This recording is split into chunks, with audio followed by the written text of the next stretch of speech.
Good afternoon.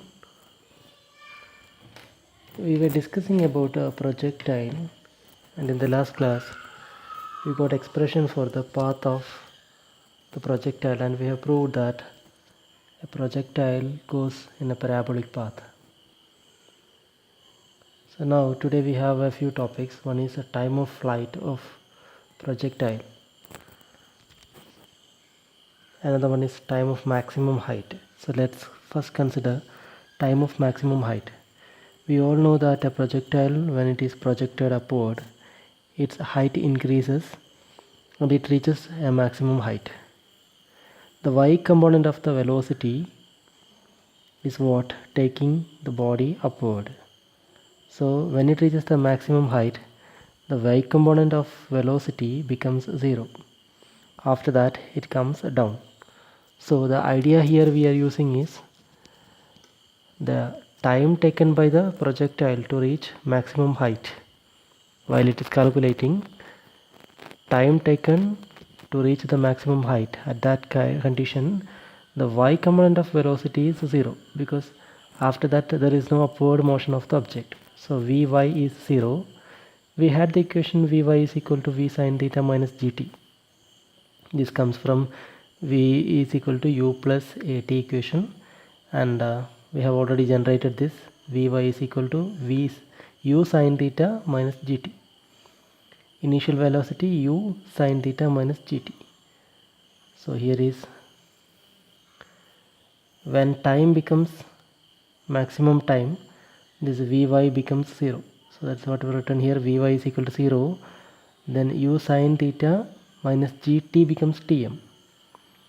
So rearranging u sin theta becomes gt and Tm becomes u sin theta by g. So this is the maximum height, the time taken for maximum height of the projectile.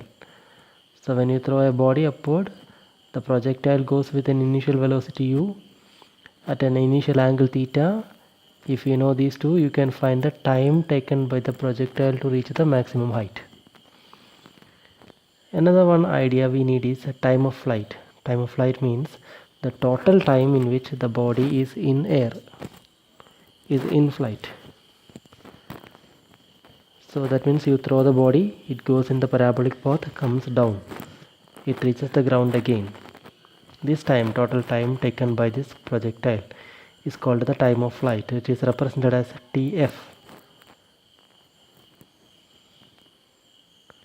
The previous equation was the time taken for the body to reach the maximum height.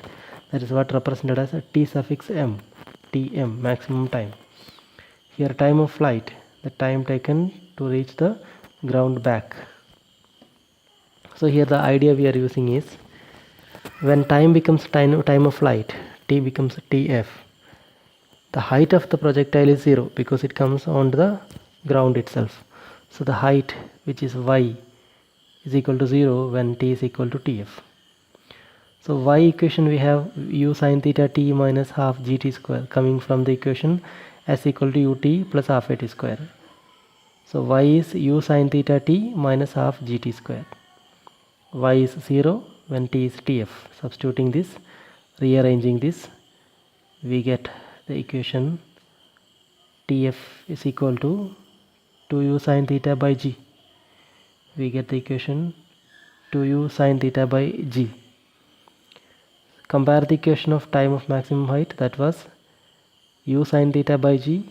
This is time of flight is 2u sin theta by g, which means time of flight is double time of maximum height. So the time a projectile takes to reach the maximum height and the time the projectile takes to come down are equal. Time of ascent and time of descent are equal. Total time is time of flight, it is twice the time of maximum height.